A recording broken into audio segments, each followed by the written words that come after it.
बिस्मिल्लाहिर्रहमानिर्रहीम। दोस्तों, आज हम आपको मौला कायनात अली इब्न अबी तालिब के बचपन का एक मुजज़ा सुनाते हैं, झूले में सांप। हर किताब में कसरत से ये रिवायत मिलती है कि कमसिनी में भी आपकी ताकत इस उम्र के लिहाज से एक बहुत बड़ा मुजज़ा थी। ये रूहानी मंजिलत है कि आपकी मादर गिरामी आपको झूले में लिटाकर अपने काम में मशगूल हो गई। आपने अपनी तरफ एक बहुत बड़े सांप को बढ़ते हुए देखा। सांप झूले के करीब पहुंचा ही था कि आपने अपना एक हाथ बाहर निकालकर इस सांप की गर्दन को पकड़ लिया। एक सख्त झटके के साथ अपनी उंगलियां सांप के मुंह में दाखिल कर दी और इस वक्त तक उस सांप को पकड़े रखा जब तक वो मर ना गया।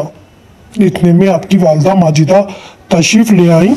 आपने अली अलैहिस्सलाम के हाथों में मरे हुए सांप को देखा तो लोगों को पुकारा।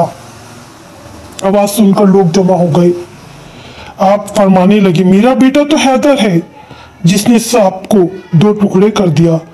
खैबर के मुकाम पर मरहब नामी पहलवान आपके मुकाबले पर आया तो आपने अपना तारुफ हैदर के नाम से करवाया था। Hello, guys, thanks for watching my videos. Like, comment, share and subscribe my YouTube channel. Don't forget to press bell icon. There will be more Islamic and informative videos. Ilm Kashat.